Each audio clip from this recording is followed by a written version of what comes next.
नमस्कार और the deep dive में आपका स्वागत है।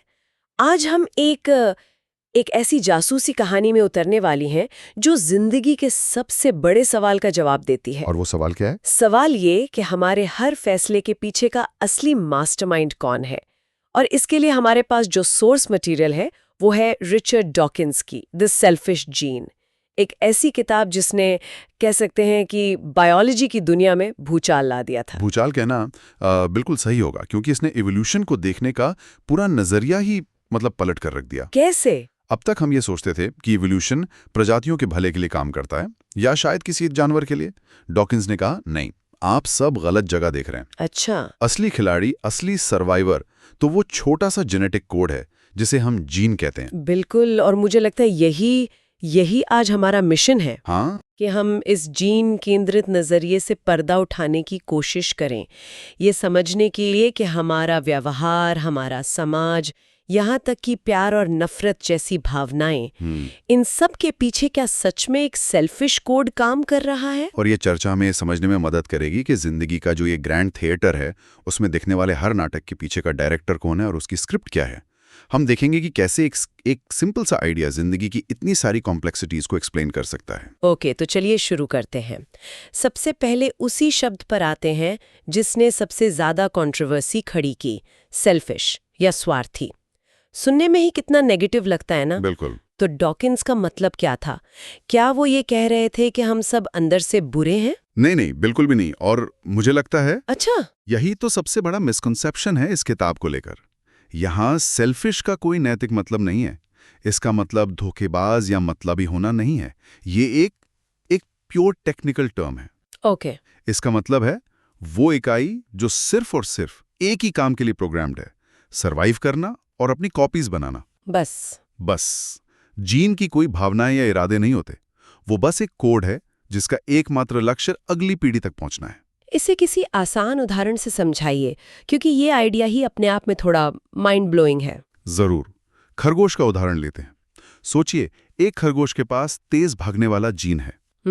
जब लोमड़ी हमला करेगा तो वो बच निकलेगा और बच्चे पैदा करेगा, तो उसका जीन अगली पीढ़ी में पहुंच गया। ठीक है। अब सोचिए, एक दूसरा खरगोश है जिसके पास धीमा भागने वाला जीन है। वो बेचारा तो लोमड़ी का डिनर बन जाएगा। एग्जैक्टली। और उसका धीमा जीन उसी के साथ खत्म हो जाएगा। अब देखिए, यहां जीन ने कुछ सोचा नहीं। बस जो जीन अपने होस्ट को, अपने शरीर को जिंदा रहने में बेहतर मदद करता है, वो नेचुरली आगे बढ़ जाता है। और यही उसका स्वार्थ है। हाँ, एक ब्लाइंड ऑटोमेटिक प्रोसेस। एक मिनट, तो अगर इस लॉजिक को मैं आगे बढ़ाऊं तो इसका मतलब ये हुआ कि हम सब, इंसान, जानवर, पेड़ पौधे, असल में सिर्फ एक व्हीकल हैं, एक तरह की मशीनें जिनका काम बस अपने अंदर के जीन्स को सुरक्षित रखना और अगली डेस्टिनेशन तक पहुंचाना है। डॉकिंस ने यही शब्द इस्तेमाल किया है, सर्वाइवल मशीन्स। और ये सुनने में जितना कठोर लगता है उतना ही पावरफुल आइडिया है। सच में? हमारे शरीर, हमारा ये कॉम्प्लेक्स दिमाग, हमारी सहज प्रवृत्तियां, ये सब कुछ जीन्स ने लाखों सालों के ट्रायल एंड एरर से बनाया है। ये एक ऐसा किला है जिसे जीन्स ने खुद को बचाने और अपनी संख्या बढ़ाने के लिए डिजाइन किया है। वाह, तो मतलब जब एक मछली लाखों अंडे देती है तो वो कोई महान माँ नहीं है? नहीं, बल्कि उसका जीन अपनी सक्सेस की प्रोबेबिलिटी बढ़ा रहा है। बिल्कुल। जीन का कैलकुलेशन सिंपल है। लाखों में से अगर कुछ भी बच गए तो मेरा मिशन पूरा हो गया। The gene gets passed on. ये आइडिया थोड़ा परेशान भी करता है कि हम सिर्फ एक मशीन है, हमारा शरीर तो मर जाता है ना, खत्म हो जाता है, तो फिर जीन कैसे बचता है? क्या वो अमर है? सही पकड़ी आपने बात। इसीलिए डॉकिंस उन्हें इमॉर्टल कॉइल्स यानी अमर कुंडलियां कहते हैं। अच्छा। हमारा शरीर एक टेम्परेरी व्हीकल है जो कुछ दशकों में नष्ट हो जाएगा। प्रजातियां तक लाखों सालों में बदल जाती हैं, लेकिन जीन अपनी इंफॉर्मेशन की कॉपी बनाकर एक शरीर से दूसरे शरीर में छलांग लगाते हुए पीढ़ी दर पीढ़ी यात्रा करते रहते हैं। आपके अंदर जो जीन है वो शायद लाखों साल पुराने किसी पूर्वज से होते हुए आप तक पहुंचे हैं। इस मायने में वे लगभग अमर हैं। लेकिन यहाँ एक बड़ा सवाल खड़ा होता है जिसे नेचर वर्सेस नर्चर की बहस कहते हैं। हाँ, बिल्कुल। अरे, माहौल का कोई रोल ही नहीं है क्या? सब कुछ पहले से तय है? ये बहुत जरूरी सवाल है। और डॉकिंस यहाँ जेनेटिक डिटर्मिनिज्म यानी सब कुछ जीन तय करते हैं वाली बात को सिरे से खारिज करते हैं। ओह, अच्छा। वो कहते हैं कि जीन सब कुछ तय नहीं करते, वो एक बेस डिजाइन या एक ब्लूप्रिंट देते हैं। अच्छा, जैसे एक आर्किटेक्ट बिल्डिंग का नक्शा तो बना देता है, लेकिन उसमें रंग कौन सा होगा, इंटीरियर कैसा होगा, ये बाद में तय होता है। बिल्कुल, पर क्या ये एनालॉजी थोड़ी ज्यादा सिंपल नहीं है? क्योंकि बिल्डिंग का नक्शा तो बदला नहीं जा सकता, पर इंसान तो अपनी आदतों और परवरिश के असर को काफी हद तक बदल सकता है। सही पॉइंट है। इसका कोई बेहतर उदाहरण? सबसे अच्छा उदाहरण है भाषा। भाषा सीखने की क्षमता, उसके लिए जरूरी ब्रेन वायरिंग, ये सब हमें जीन से मिलता है। ये हमारा ब्लूप्रिंट है। ठीक है। लेकिन हम हिंदी सीखेंगे, अंग्रेजी या जापानी, ये पूरी तरह से हमारे माहौल और हमारी परवरिश पर निर्भर करता है। तो मतलब जीन और माहौल एक दूसरे के बिना अधूरे हैं। हाँ, वे एक टीम की तरह काम करते हैं। ओके, ये समझ में आया। तो जीन ने हमें एक मशीन तो बनाया, लेकिन उसके ऑपरेटिंग सिस्टम में काफी फ्लेक्सिबिलिटी भी छोड़ दी। बिल्कुल। पर अगर हर जीन सिर्फ अपनी परवाह कर रहा है, तो नेचर में इतनी कंपटीशन, इतनी वैरायटी कैसे पैदा हुई? ये सब एक दूसरे से लड़ क्यों रहे हैं? ये जीन्स के बीच चल रही एक, आप कह सकते हैं, अंतहीन हथियारों की दौड़ का नतीजा है। Arms race. हाँ, एक आर्म्स रेस। हर जीन अपने सर्वाइवल मशीन को जिंदा रहने की रेस में दूसरों से थोड़ा बेहतर बनाने की कोशिश कर रहा है। इसी होड़ ने शिकारियों को नुकीले दांत और तेज रफ्तार दी, तो शिकार को बचने के लिए कैमोफ्लाज और बेहतर सुनने की शक्ति दी। और हमारा बड़ा दिमाग? हमारा बड़ा दिमाग भी शायद इसी जेनेटिक आर्म्स रेस का ही नतीजा है। यहाँ पर कहानी में एक बहुत बड़ा ट्विस्ट आता है। अगर जीन्स इतने सेल्फिश हैं, तो फिर नेचर में हमें कोऑपरेशन और अल्ट्रुइज्म यानी परोपकार क्यों दिखाई देता है? हम अपने परिवार के लिए जान दे देते हैं, दोस्त की मदद करते हैं। जानवर झुंड में रहते हैं। हाँ, ये तो सेल्फिश जीन के सिद्धांत के बिल्कुल खिलाफ जाता है। और यही इस किताब का सबसे ब्रिलियंट हिस्सा है। डॉकिंस कहते हैं कि जो परोपकार हमें सतह पर दिखाई देता है, वो असल में जीन के स्तर पर स्वार्थ का ही एक बहुत सोफिस्टिकेटेड रूप है। अच्छा? इसे समझाने के लिए वो दो जबरदस्त आइडियाज देते हैं। पहला है किन सिलेक्शन। किन सिलेक्शन मतलब रिश्तेदारों का चुनाव। एग्जैक्टली। इसका लॉजिक ये है कि हम अपने रिश्तेदारों की मदद इसलिए करते हैं क्योंकि हम उनमें अपने ही जीन्स शेयर करते हैं। ओके। आपके भाई बहन में आपके 50% जीन होते हैं, आपके कजिन्स में उससे कम, लेकिन होते जरूर हैं। तो जब आप अपने भाई की जान बचाती हैं, तो आप इनडायरेक्टली अपने 50% जीन्स को बचाने में मदद कर रही हैं। मतलब मेरे जीन का सर्वाइवल सिर्फ मेरे शरीर में नहीं है, नहीं, बल्कि उन सभी शरीरों में है जिनमें उसकी कॉपीज मौजूद हैं। बिल्कुल सही। चींटियों की कॉलोनी, अब समझ में आया मुझे। हाँ, वो इसका परफेक्ट उदाहरण है। हजारों वर्कर चींटियां खुद बच्चे पैदा नहीं करती, बल्कि अपनी रानी की सेवा में अपनी पूरी जिंदगी लगा देती हैं। ये तो अल्टीमेट अल्ट्रुइज्म लगता है। सतह पर लगता है, लेकिन असल में रानी और सारी वर्कर चींटियां बहनें होती हैं। अच्छा? रानी उनके ही जीन्स को आगे बढ़ा रही है, तो रानी की सेवा करके वे अप्रत्यक्ष रूप से अपने जीन्स के भविष्य को सुरक्षित कर रही हैं। ये परोपकार जैसा दिखता है, पर जीन के लेवल पर यह एक विनिंग सेल्फिश स्ट्रैटेजी है। Mind blowing. ठीक है, ये तो हुई रिश्तेदारों की बात, लेकिन हम तो अजनबियों की भी मदद करते हैं। कई जानवर भी ऐसा करते हैं जो रिश्तेदार नहीं हैं।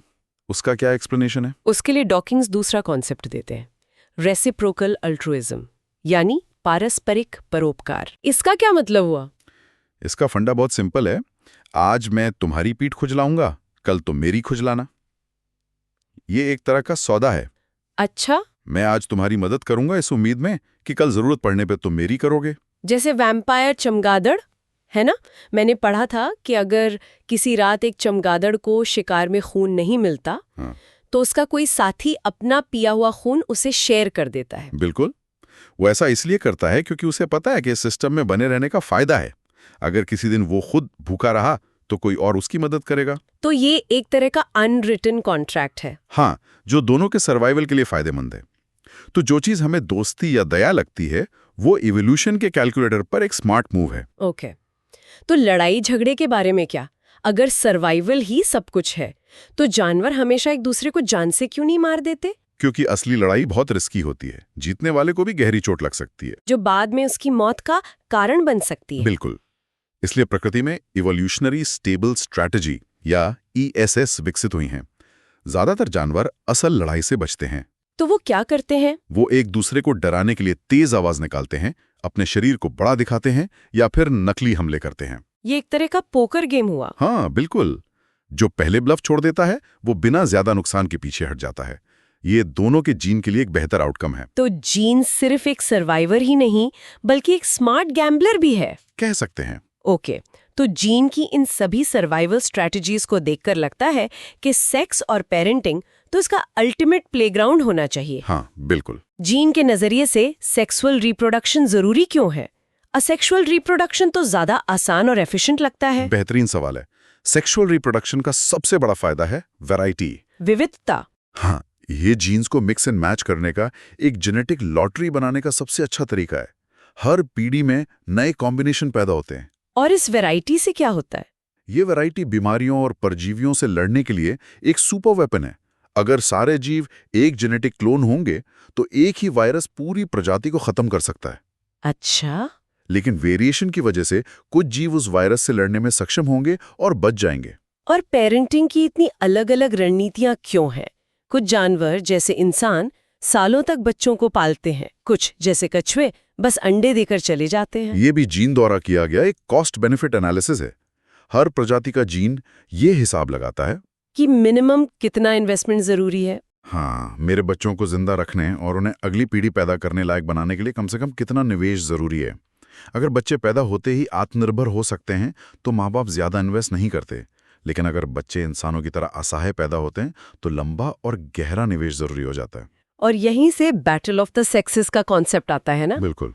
मेल और फीमेल की रणनीतियां अक्सर अलग क्यों होती है? ये उनके द्वारा किए जाने वाले इन्वेस्टमेंट के अंतर के कारण है।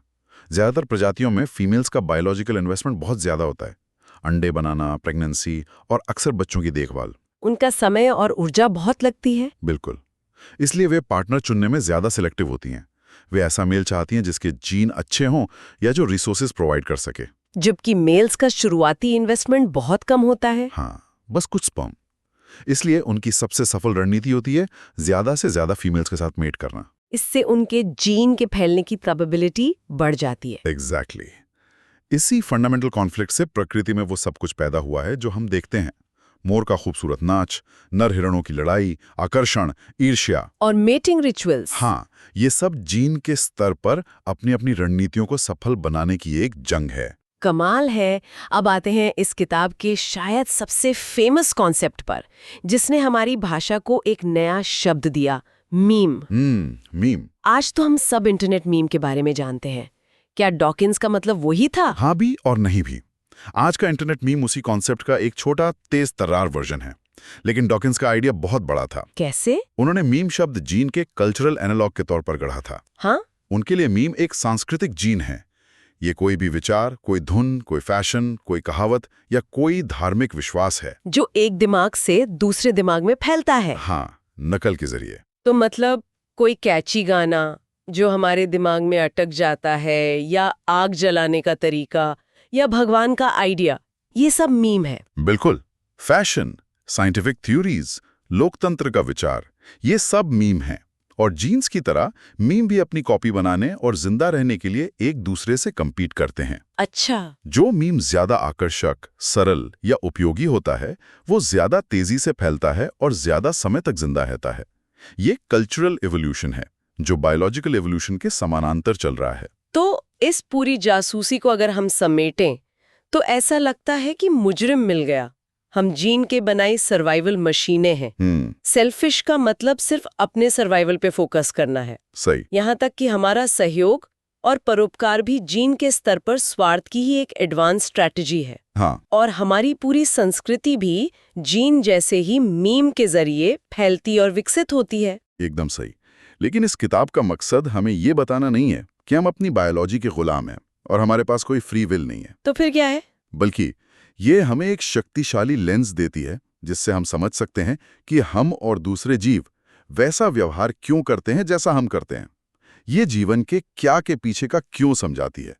ये हमें बताती है कि प्रकृति में जो कुछ भी होता है उसके पीछे लाखों सालों की इवोल्यूशन का तर्क छिपा है। तो अंत में श्रोताओं के लिए एक विचार छोड़ जाते हैं। जरूर। अगर हमारी बायोलॉजिकल प्रोग्रामिंग स्वार्थी जीन से आती है और हमारी कल्चरल प्रोग्रामिंग स्वार्थी मीम से, तो फिर हमारी चेतना, हमारी आजाद इच्छा शक्ति की जगह कहाँ है? क्या इंसान वो पहली सर्वाइवल मशीन हो सकता है जो अपने बनाने वालों यानी जीन और मीम दोनों के खिलाफ बगावत कर सके?